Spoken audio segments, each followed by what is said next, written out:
Okay, so I got the other one finished. And this one,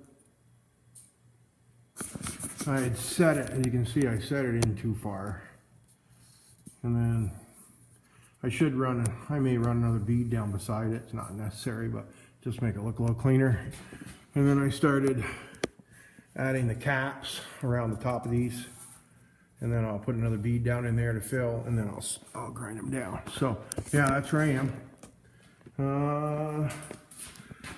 So I've got her, so if I back up, I won't spear anything, the same as going forward if we hit a little bit of a low spot. Probably didn't need the 6-inch frame under here. I probably could have got away with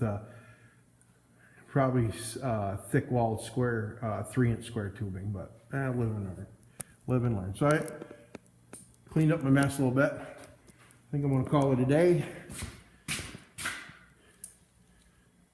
I can't see clocks. 20 after 8. So okay, so I'll work on boxing in around the mount for the top of the 4-link. I got some plates cut for that. I'll see what I can do with that and see if I can get that cleaned up. And what else?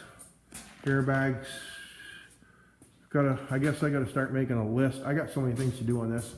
I gotta get rid of some of this, and I gotta see these are loose no matter what I do. So I'm gonna run some bracing from the bottom of the frames down on both sides and the back. And of course, this right here is where the original cross pieces were that sat on the frame of the truck before. So I've dropped it that much. So I'm going to do that, and I'll cut some of that stuff out and clean some of that up as I'm going. But right now I'm just trying to get into a roller again.